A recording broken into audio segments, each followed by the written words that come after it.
you identify as a unicorn? Are you unhinged? Then you're in the right place. Welcome to Unhinged Unicorns. Welcome to another episode of Unhinged Unicorns. My name is Josh, and I am your host. I'm here with my very talented, beautiful, engaging,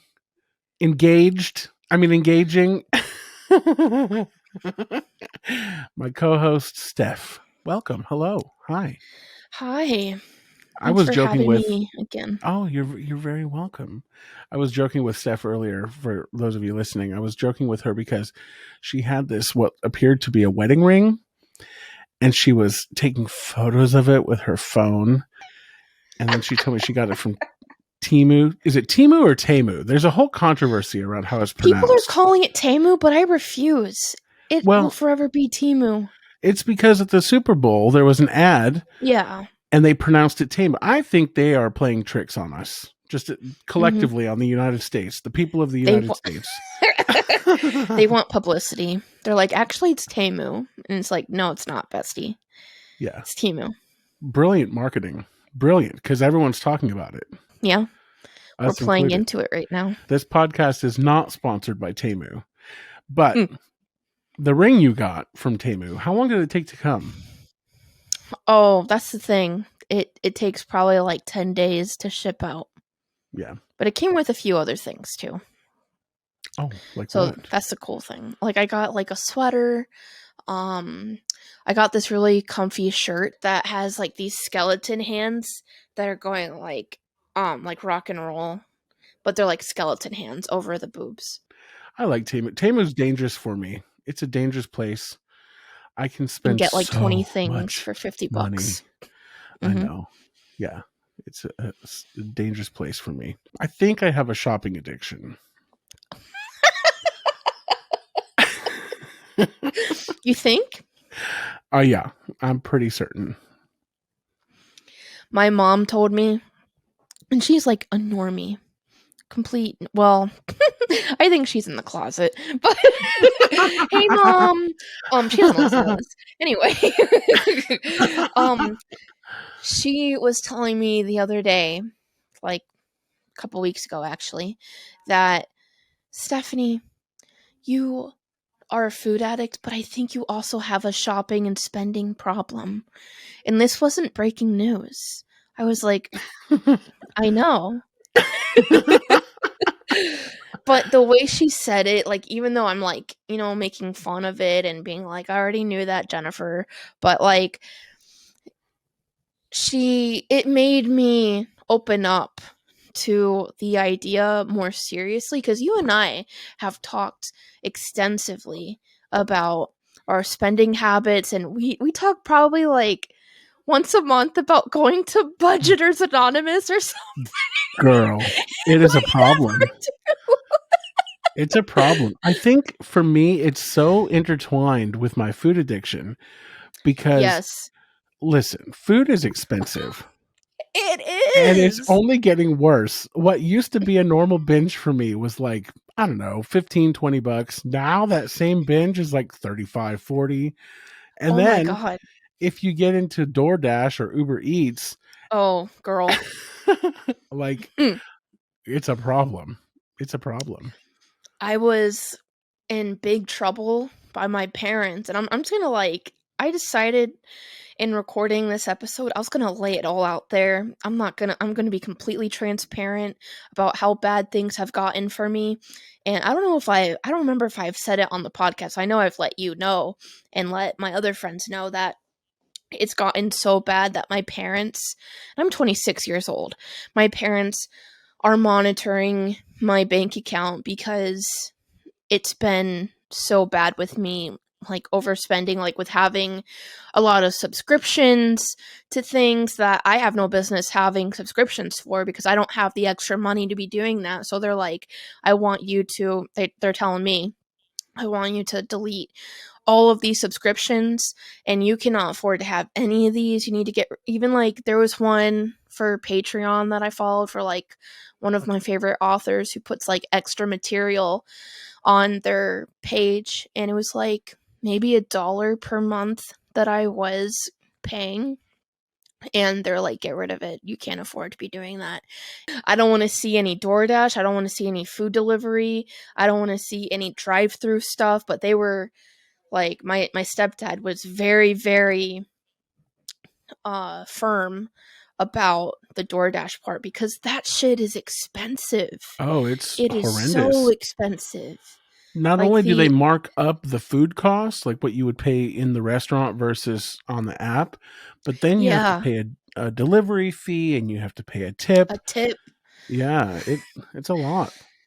I was just going to say that like I've done this thing where I'll do pickup versus delivery, where for like say pizza or something, I'll do the delivery option either on DoorDash or like on their actual website, but usually on the DoorDash I'll do the delivery and look at all the expenses, and then I'll do the pickup option and it'll be like astronomically cheaper than Mm-hmm. delivery. And it's been such a huge issue because I'm a person of convenience and I will pay so much money and put away so much money that I don't have in my reserves just so that I can get something quicker to me. And I saw this TikTok the other day that said someone was like pretending to cry, or it was just like a huge meme. And the joke was that it said on the screen, I paid so much money to get takeout or delivery, and the food didn't hit, or the food wasn't good. It wasn't worth it. I don't know about you, but I get much more of a high out of the like scrolling through the food carts and going through the drive-throughs and the idea of going to the restaurant more times than actually eating the food. I'll be like, oh, this is just food. It didn't solve Yeah, my or the problems. food isn't good. Like, Yeah, okay, the so food since doesn't we're getting taste. real, we're getting honest. I think it was maybe a month ago. I did exactly that. I was on the app. I was shopping for food, right? And I'm looking at all Yeah. these different restaurants, trying to decide what I was going to get. And it's just so freaking expensive. So I'm a bitch on a budget, and I'm always looking for the cheapest way to get the most amount of food possible because I want to make I want to make it worth it. Yeah. So I settled for, and I want to be clear, I am not promoting this. Do not do what I did. Oh God. I went on and I went on to Golden Corral. Did you know that you can order Golden Corral on Uber Eats? I did. Golden Corral is one of those places that is it's equal parts heaven and hell for me. I have been known to up a Golden Corral before. And Golden Corral has been known to me up too. Yes. So I decided I was going to go and buy, because you can buy in bulk. You don't have to buy just a meal. You can buy catering, a whole pan of macaroni and cheese. And as I'm shopping, right, I'm salivating. I'm like, oh, I'm going to get I'm a gonna whole get this. I'm pan gonna of get that. macaroni and cheese. And then I bought 24 rolls because I love the rolls from Golden Corral. Oh, me up. The Yeah. yeast rolls. The Yeah. yeast rolls. Yeah. So I ordered a big pan of macaroni and cheese. I ordered 24 rolls. I think that was all I got because I figured that would probably fill me up. Oh, that's not a whole lot. You're right. Shut up. Anyway, That's so all I got. so they deliver it, right? And I'm all excited. I'm thinking that I'm going to have this nice gooey macaroni and cheese. Oh, I did get I got mashed potatoes too, but I got the Oh, that's right. smaller Yeah. containers of those because I didn't want to overdo it. Did you get Diet Coke?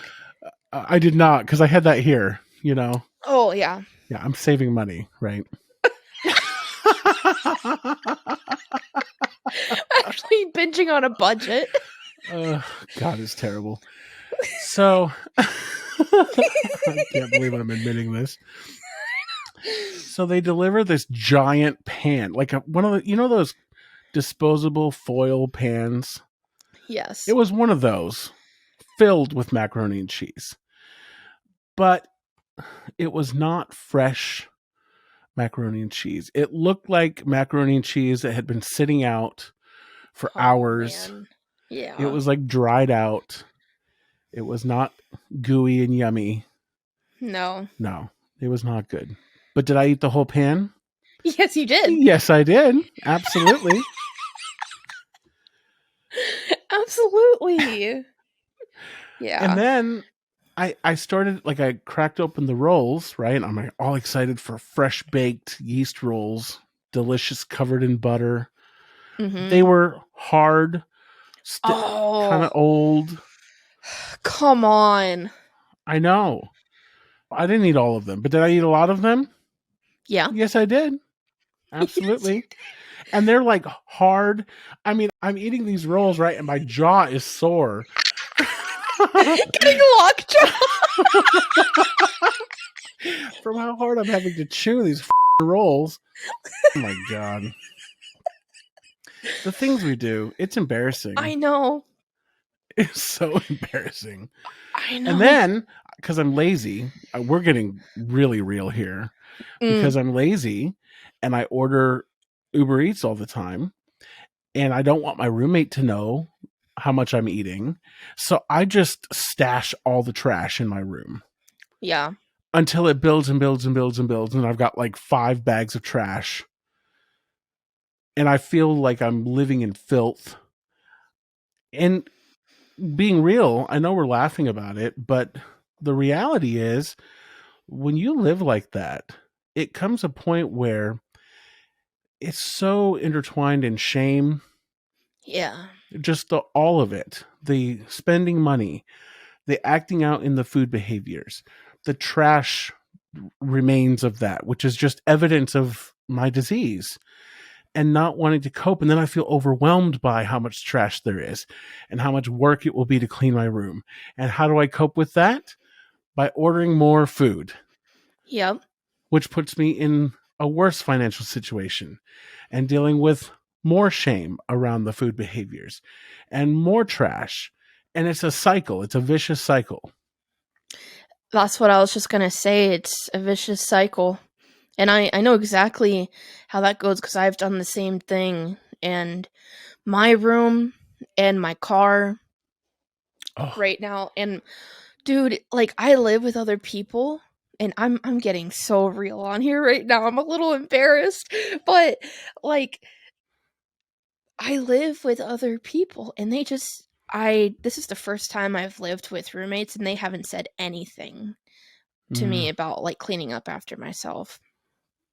And the kitchen is atrocious. Though the other day, not excusing like how long I let myself go with it, but the other day I did like clean up the kitchen, and for the first time in forever I did the dishes, and I put the dishes in the dishwasher away, and I, like took out a lot of the trash, and it still needs work, but like for the first time in weeks I finally started doing that because that's the thing that's been holding me back, or holding like quotes holding me back from food prepping and finally getting a start on eating the meals that are part of my nutrition, like my nutritionist certified food plan.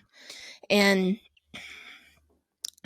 I just hate, it's so crazy because I'm such a messy person, but I absolutely cannot like function when I'm in a messy kitchen or like a messy house in my messy room. Like I don't want to do my homework or focus on being productive whatsoever if my environment is messy. But mm-hmm. then I'm also not doing anything to clean up my environment. And the shame hits me really hard because I know that other people don't live like this. I Yeah. know that like there are people like you and me who can relate on this level, and there's probably other people out there too who are also ashamed for living this way. but I know that it's not healthy to live this way. And I want so badly to change and to be different. But I know that my cleanliness and taking care of myself is so deeply interwoven with my disease and with not actively being in recovery. Yeah. Well, And I think one lesson that I learned, and I learned this, you can relate to living in a halfway house. For people who yeah. don't know about recovery, there's there's a thing called sober living, and it's for people who have just gotten through treatment and they're transitioning back into the real world.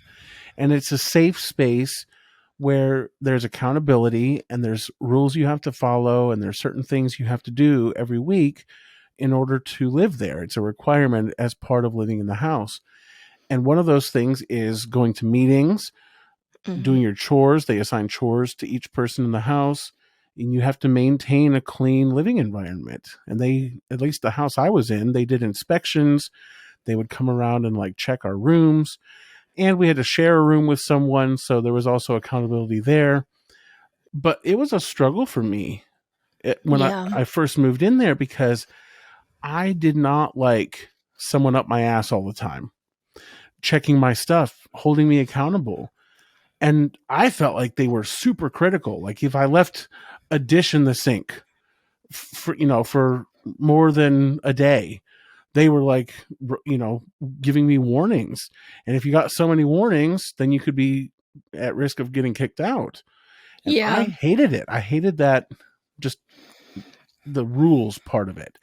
But it was really good for me because it forced me in a way to develop some habits around cleaning up after myself. And I will never forget one thing that one of the house managers told me: your living space reflects your recovery. Hmm. And if you have a messy living space, then that means more than likely you have a messy recovery. Yeah. And you're probably not doing everything that you need to do for your recovery.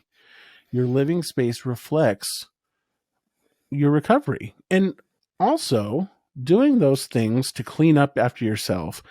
Like my car was a disaster too. My room was a disaster. And I spent a lot of time this last week cleaning that up. I had a guest come and visit me. A friend of mine came and stayed with me. And so I was like panic cleaning. Yeah. And I'm a procrastinator. Mm. So I wait until the very last second to do anything. And then, of course, I'm overwhelmed, panicking because my friend is about to be here like the next day or the day of, even. I'm like, I woke up early, 7 a.m., to like finish cleaning. It was just ridiculous. You know That's what we some need shit to I do? would do. We need to start a Procrastinators Anonymous. We'll do it tomorrow. I should have seen that coming. Yeah, we'll Yeah. work on that tomorrow. It's a bit late. Yeah, we'll do that tomorrow. But I can relate to all of that, and I want to encourage you because we're kind of in the same boat. And part of why I'm glad we're having this conversation is because shining a light on it takes some of the power away from it. Yeah. And I want there to be some accountability for myself. Like I told my roommate after I got my room clean, I told her, I was like, I want you to come in my room at least once a week. I'm inviting you into Yeah. my bedroom. Yeah. I'm inviting you into my bedroom once a week. But I need that accountability. Truly, Yeah. I do. Having someone come in here, I don't want to let it get that bad again. Yeah. When I moved That's over the summer, it was so bad. Steph, it was so bad. You were there. yeah. Yep. I mean, I had so many bags of trash, just so much trash. And I promised myself then I'm never going to let it get this bad again. Yeah. I've had so many times, like each time that I clean up and I've let it get worse than it was before, I'll be like, it can't get like this again. I have to keep doing this. I have to stick to a schedule and a routine. I have to prioritize this stuff, but it gets away from me time and time again. Yep. And at this point, my car is such a mess. Like, not even like filled with like trash or anything. It's just like I'm like a hoarder when I put stuff in my car, or like jackets, bags, and like old like Tupperware containers from bringing like food to work or to some place, and books and workbooks from like step work, and other books that I've brought to meetings when there's been a literature meeting and I want to have my own material. There's just so much miscellaneous stuff in the back seat of my car, and each time I'm like, I should bring this stuff in the house when I go home from work or when I go home from wherever I'm coming from. And each time I'm like, no, I'll do it next time, or I'll do it tomorrow. I swear I'll do it tomorrow. And I'm like playing that game with myself, making deals with myself, saying I'll do it tomorrow. I'll do it tomorrow. And then it turns into a car that looks like I'm living out of it. It's to the point where when I go to work, I try to park as far away from the building as possible so people Yes. don't know Yes. what's going on in there. Well, girl, at least you're getting your steps in, right? Yeah, exactly. No, I totally relate to that. When my car is that bad, I just am so embarrassed.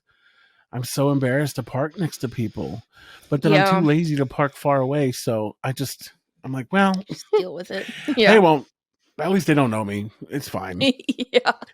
But I At don't work, like though, they living do like know that. me. I don't want to live like that anymore, you know? Me either. It's it, the thing with me that I'm discovering as time goes on. Like, I can't speak for anyone else, but for me, my food addiction isn't just food related. Oh, hell yeah. It's spending, you know? It's anything that makes me feel good in the moment. And Yeah. it's like I don't know how to be okay with just being content. Mm, It's like I have to, if things are too boring, you know, it's like I have to invite chaos into my life. Just yeah. I hate it. And when the chaos is there, I complain about it and I play the victim about it and talk about how shitty my life is. But it's exciting. It's Yes. chaos, but there's stuff going on, you know. It's action. It's more action than we It were is getting action. before the chaos came in. And then on the flip side, when the chaos hits, then I want something to not deal with the chaos. And so then I turn to the things that bring me comfort, which is the food. Yeah. Or another thing is I'm learning that I'm kind of a bit of a love addict. Mm, I rely on other people for validation and to feel good. I get a little bump, you know, when they give me the validation that I'm seeking. yeah. And I've been using I mentioned it on the last episode about this relationship that I've situationship. I don't even know what you'd call it. Yeah. But I finally blocked him on everything because I just am tired of playing the game. I'm tired of playing the game. And I really am, for the first time I think in my recovery, really looking at the underlying issues, because all the stuff that we're talking about, that is all how I cope. Those are all Yeah. coping mechanisms. But underneath all of that, there is something, and I haven't really identified yet really what it is, but there's something that has caused me to turn to all of these things to cope. And I want to fix that. I don't want to keep letting those things that trigger me. I don't want to keep letting those things be an excuse of acting out in unhealthy ways. Yeah.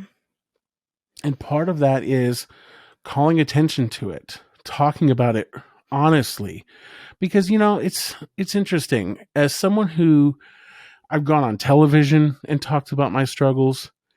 I have had a YouTube channel and I've talked about my struggles, but I've always done it in a way that tries to spin it in a positive. And I want to show my best foot forward, so to speak.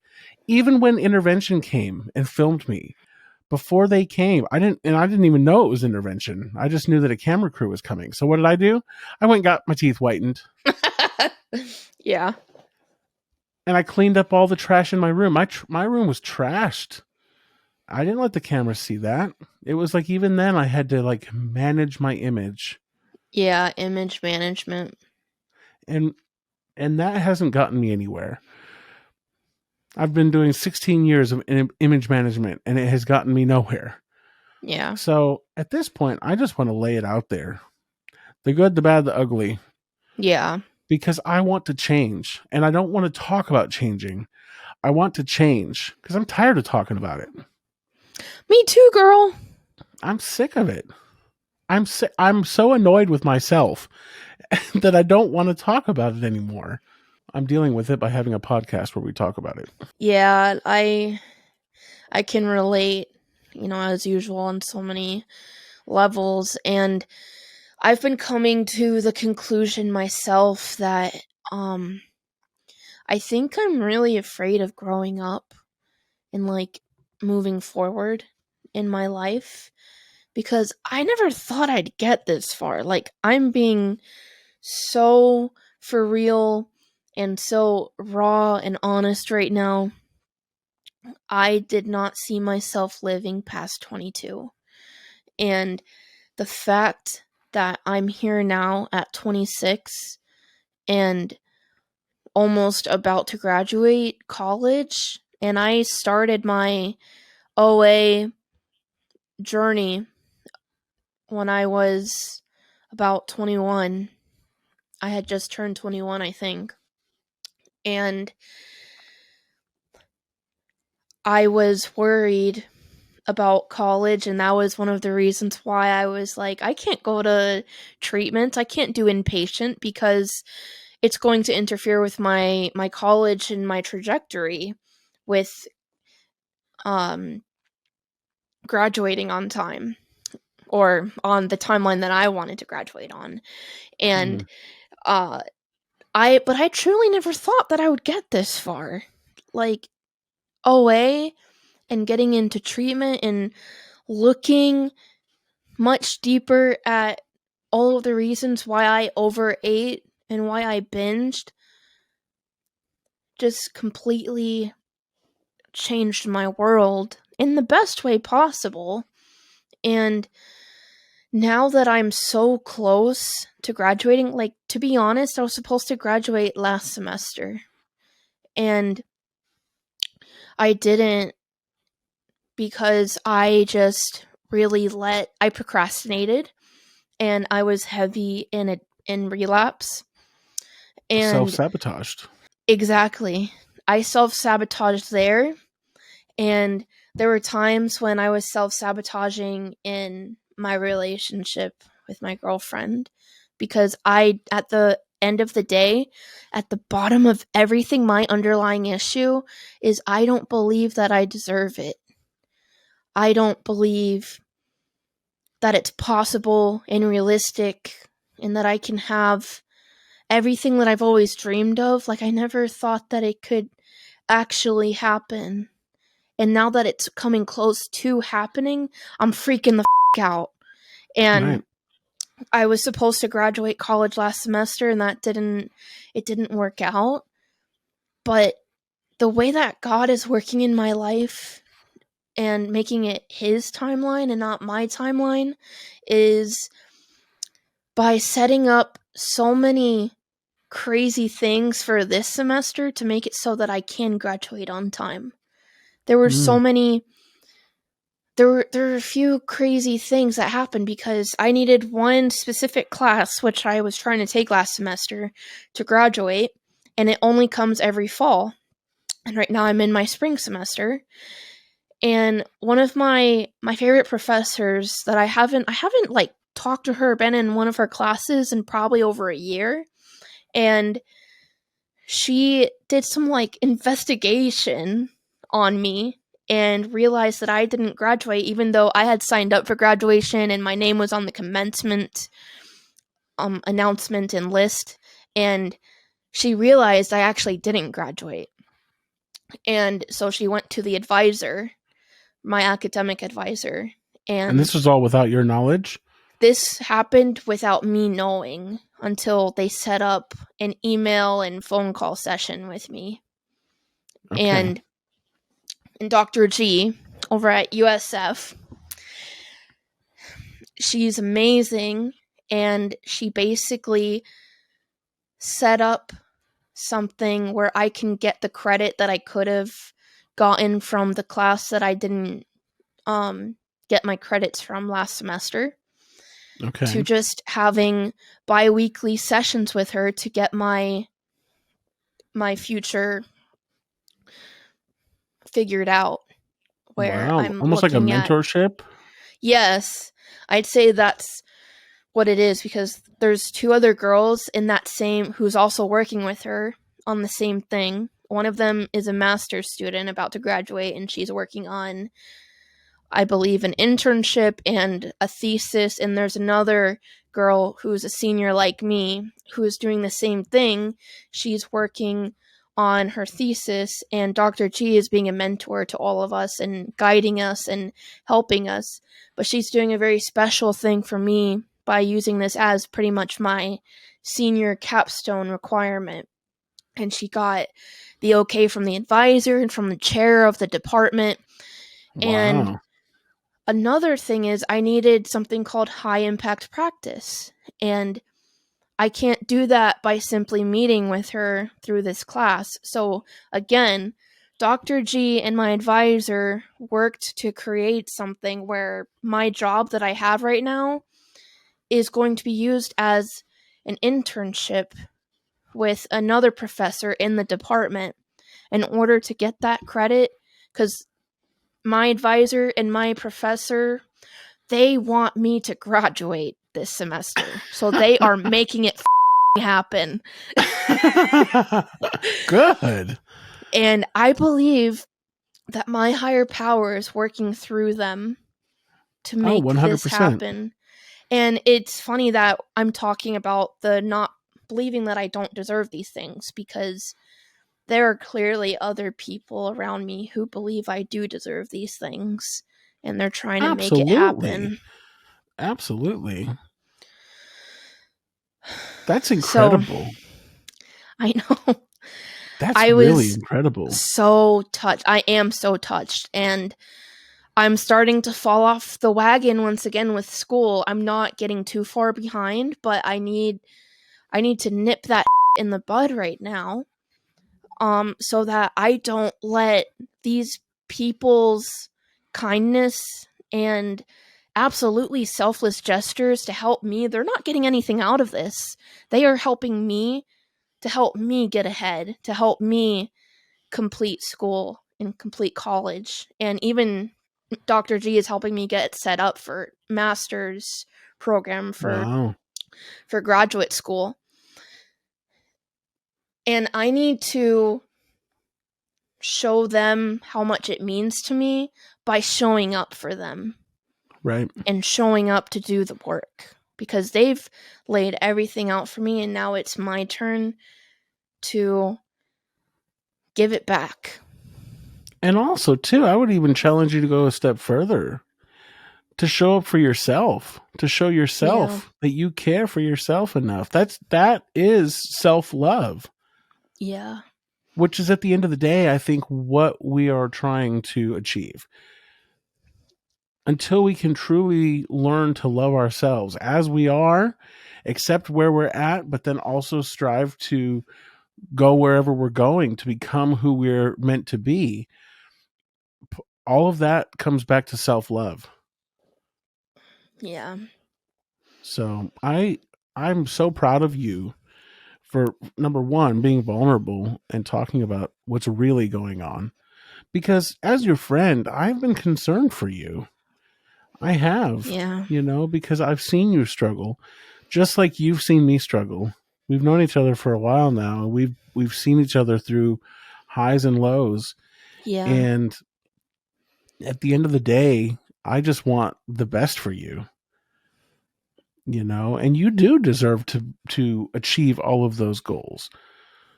So I'm very proud of you. I want you to keep going. And I think this podcast is a perfect opportunity for accountability Yeah. and just checking in every week about where you're at in that process. And in doing so, I think it helps inspire me, to keep going with what I'm working on in my recovery journey. And for those who are listening who are also in the same kind of situation or trying to push through their own personal struggles, I think it's inspiring for the listeners too. Yeah. So Absolutely. you got a lot of people behind you.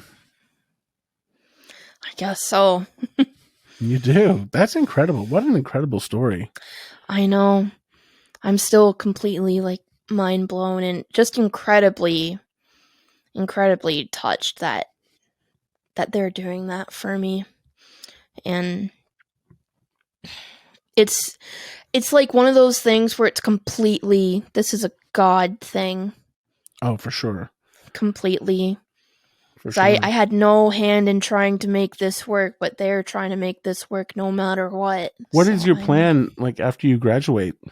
well, that's a part of my my homework assignment that my professor wanted me to work on is looking into more master's programs because I was just looking at USF and the online version is due, like the online schooling is due, I think, in October. And the actual start date doesn't start until January of 25. So I'm just exploring more things because this is a program for social work, and I know that there are people who have become licensed therapists while also having a social work degree and Mm. doing school through social work. And I like social work because it's such a broad area and there's so many things you can do with that degree and with that licensure. I want to admit something. Okay. I am familiar with the term social worker, Mhm. but I don't really know what a social worker does other than the only experience that I, from a personal level, have dealt with a social worker was when my dad was in the hospital after Yeah. his attempt on his life. There was a social worker that was coordinating and working with my mom in trying to help get him like the transitional part once he got out of the hospital. And I think that's what they were talking about. I don't really know the ins and outs of it, but I Yeah. know there was a social worker involved in that process. But for people listening like myself who don't know what that is or what that entails, what is social work? There's so many different branches of it. Like the social work definition that I grew up learning, which was only one version of social work, was DCF, where social workers would come in and pretty much make sure kids were safe with their parents. I think that's who they call when they call CPS, Child Protective Mm. Services, and the social worker comes and checks it out. They also work heavily with foster kids and adoption agencies and making sure that kids are safe and removing kids from homes that are abusive and neglectful.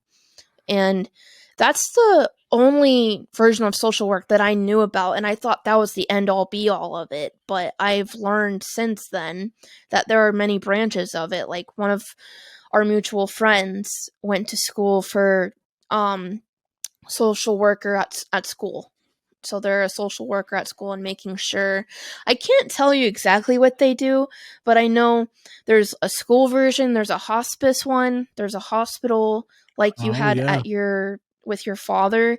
And I think that the hospital social worker has a bunch of different responsibilities They kind of work as a victim advocacy person, as well as trying to transition the patient who's in the hospital and also working with the family of the patient, making Mm-hmm. sure emergency contact is notified. They're pretty much dealing with all of the things that the doctors don't need to do, that the doctors Okay. and nursing staff really don't need to worry about if it's not having to do with their health.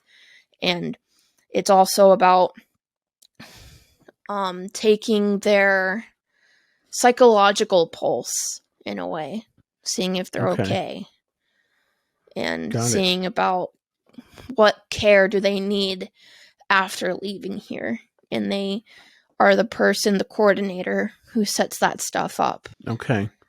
So is that what you want to do, like, when you grow up? I don't know. I'm still really on the fence because I really want to become a therapist. I've talked about this before where I'm just really intrigued by sex and gender. And I know that's a very hard thing to do in Florida right now, but I've been wanting to do that since I heard a podcast of a sex therapist.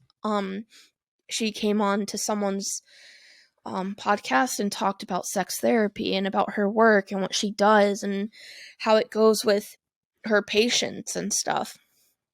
And I just had this epiphany while listening to it that was that's what I want to do.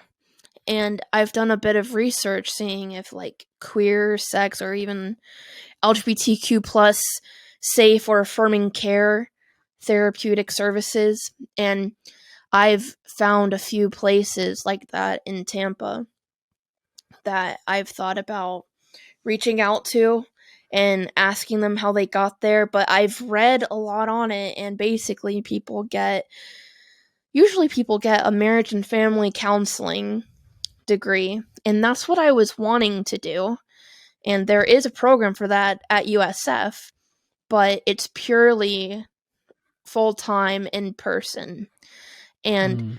I just cannot do that while working full-time. And they really recommend us to have a part-time job and do the full-time program. But I cannot afford that.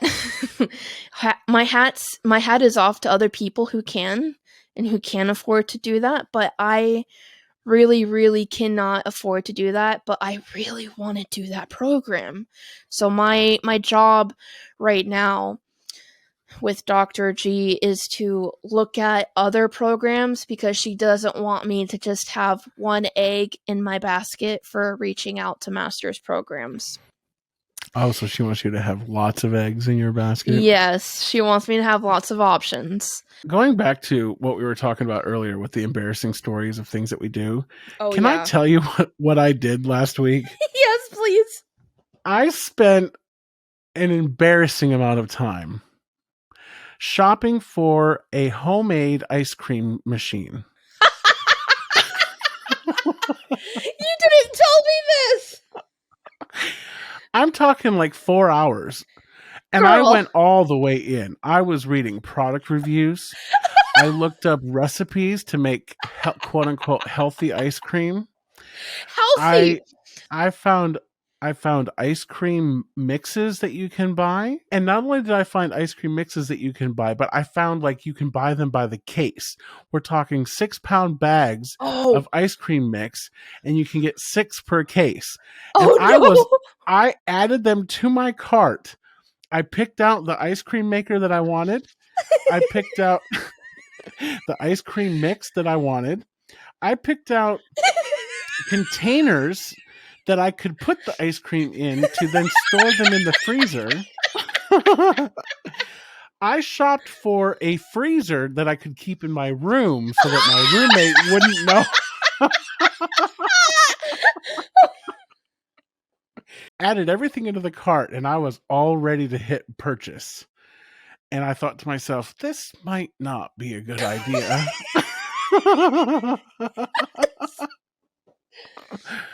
The way that it is so like that, though. It is so calculated, and it's I'm going to think this through and then this through, and I have to have this for this and this.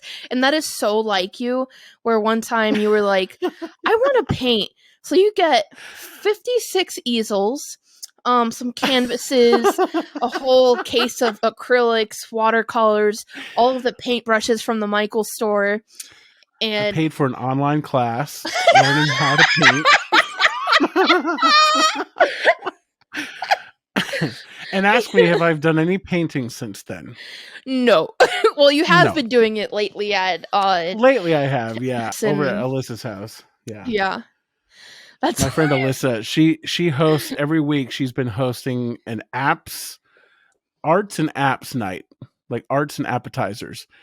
And so I've been getting creative, and it's been a lot of fun. well, now it's being put to good use. Finally, 3 years later. That's so funny because you talking about looking up like healthy ice creams. It made me think about when I got out of treatment. And I think at this point I wasn't at sober living anymore. I was living with my mom. That was a problem. Love you, Mom. That was a problem. Shout out for Mom again. Shout Hi, Mom. out for Jennifer. Hey, And Jennifer. hey, Potter.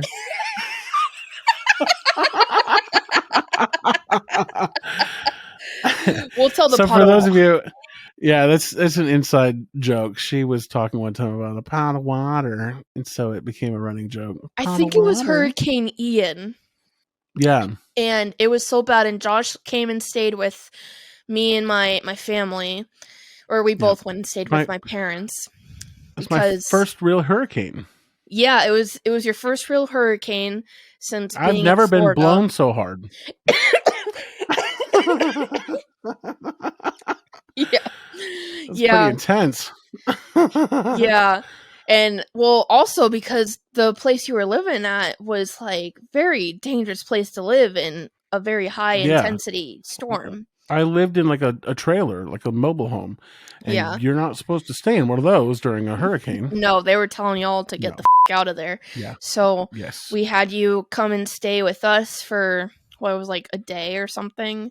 And more than that. Oh, like 2 days. Yeah. Yeah, because remember, I didn't have it knocked out our power and water, so I couldn't go back home. Oh, yeah. That's right. And I think my stepdad was trying to, it was either him or my mom. I think it was my mom who was saying we could boil some water, I think out by on the grill. On the fire pit or on the grill, yeah. Yeah, in the grill. And just boil a pot of water. My mom kept saying that. She kept saying, boil a pot of water. And she's from Florida. Water. She shouldn't have an accent. But she sounded like it. So now, every time we see her and whenever Josh and I hang out with my mom, it's always pot of water. Pot of water. Hey, Jennifer, you want a pot of water? Pot of water? Yeah. And then we go back and forth saying that in front of my mom for like probably 10 minutes. And then she gets sick of us. Yeah. She's like, I'm over it. Yeah. I love your mom. She's awesome. Oh my God. Yeah, me too. Jennifer's great. Yeah. Anyway, you were talking about when you stayed with her. What rabbit hole did you go down? Oh yeah. So I was searching on Pinterest. I was very big on Pinterest at this time in my life. And I was on there and I believe I was already 21, but I was in program. So, but at the same time, I don't think that I saw alcohol as a problem. Like I wasn't trying to go out of my way to have it, but I also knew that it wasn't like my primary thing. It was sugar that was my primary thing, and this was at a time where I had already relapsed, and this was after my dad had died and I had already relapsed, and I just was just really bullshitting around. And I was looking up homemade like cocktails on Pinterest that were sugar free. Low sugar, no added sugar, sugar-free cocktails. And it was just so ridiculous because at the time my sponsor, was in both AA and OA. And it's like, what the like, looking back on it now, I'm like, what the did I think I was doing? Because I asked her if I could drink some zero sugar White Claws. And she's like, I wouldn't, Stephanie. And I'm like, okay. I love that. She's like, don't do that. I remember, I think you had a birthday and you wanted to drink for it. I remember you telling me that you were going to drink or you were thinking about it or something. And I just remember thinking to myself, okay. Yeah. Well, for my 22nd birthday, it was my first birthday and I had already relapsed. And I just wanted a little something because I wasn't going to have dessert. And my mom was not going to let me have dessert. So I asked the waitress to bring me the lowest sugar, like, cocktail drink. And so I drank a little bit. I didn't get drunk. I was probably tipsy because I was like, I've never really drank anything before.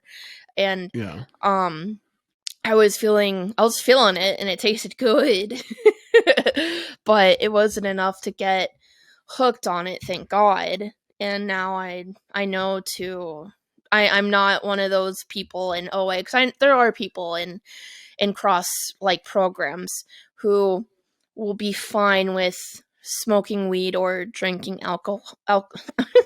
alcohol here or there from time to time, maybe on special occasions. And that just, I know with my addiction of more, whatever it is, that is a dangerous place for me to go. So I'm just going to continue staying away from alcohol. I think that's smart because I was the same way. And then my addiction, when I relapsed the first time, it took on a whole different level once I introduced alcohol and weed. And basically, whenever my inhibitions are lowered, I always go back to the food. And so for me, it's just the gateway drug to the real drug for me, which is Taco Bell. Yeah. No, that's why I haven't touched weed or, like, edibles or anything, because I just know I've already gone hard on the food and sugar without having that influence on me. I can't fucking imagine. Oh my God. The munchies are already bad, but from you and I, the munchies are disastrous. The munchies will be in 3D. Yeah. For real. It's terrible. It's just not a good thing. No. Well, as we bring this conversation to an end, for me, I am trying to stay in the solution. It's one thing to reflect on where we've been and what we've been going through. And we've talked a lot about a lot of real stuff in this episode. And I think that's fantastic. But I also want to stay focused on the goal. And I know that losing weight and it's really easy to fall into, that diet mindset.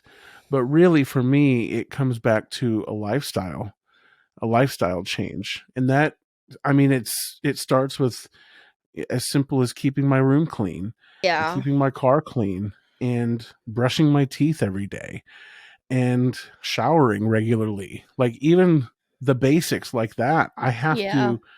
Sometimes it's a struggle for me to even shower, and that's just the reality. But I want to stay focused on doing those things, even when I don't want to. Yeah. Because that is self-love, and that's how I'm going to change.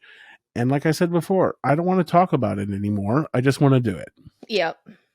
And we'll talk about it, but I don't want to talk about it and not make any changes. Yeah. That's the difference. Because in the past, it's been all talk and no action. I think this is a perfect outlet where we can just check in and talk about what's going on. So with that in mind, I did want to tell you that I did invest in some walking shoes.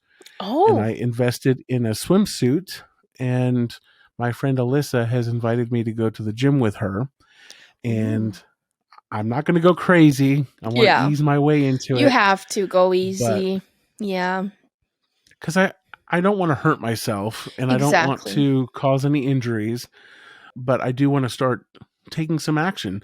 This last week, I went to the St. Pete Pier, and I went to Orlando, and we went to the aquarium, and I walked more than I have in a long time. And I had to stop a lot and take little breaks here and there because I got out of breath and I was sweating like crazy. But I did it, and I'm proud of myself for it. Good. I really wanted to. The only reason we even went to the aquarium is because I was told that they had scooters that you could rent. And then we got over there and found out that they don't have scooters to rent. Oh, God. And I was like, oh, crap. But it worked out, and they had benches that I was able to sit on and rest. You didn't die from it. It was just uncomfortable. I know. It was uncomfortable. But I pushed through my fear. I pushed through the fear of people staring at me in a crowded place like that, because that's also a real fear that I face when I go out in public. Yeah. And I had a good time. It was a lot of fun. I'm proud of myself for that.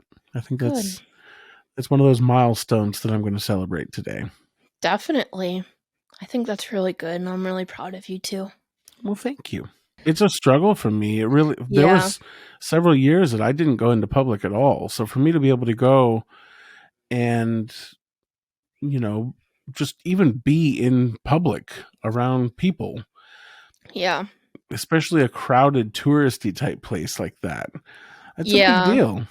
And that, I think the biggest part of this that is really good is, I know in the past, you would have just left if they said, oh, we don't have any scooters or anything. And you would have just been like, all right, then I guess we're not doing this. Yeah. And would have left or been angry, but you pushed on and you just, did the hard thing, even though you really didn't want to, and it was really out of your comfort zone, and you did it anyway.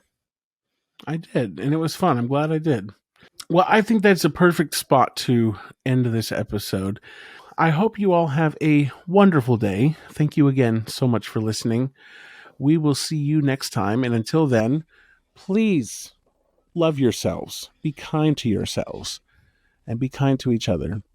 We will see you next time. If you liked this episode and want to hear more, please visit unhingedunicorns.com. You can also support this podcast and access member-only content by visiting patreon.com/unhingedunicorns.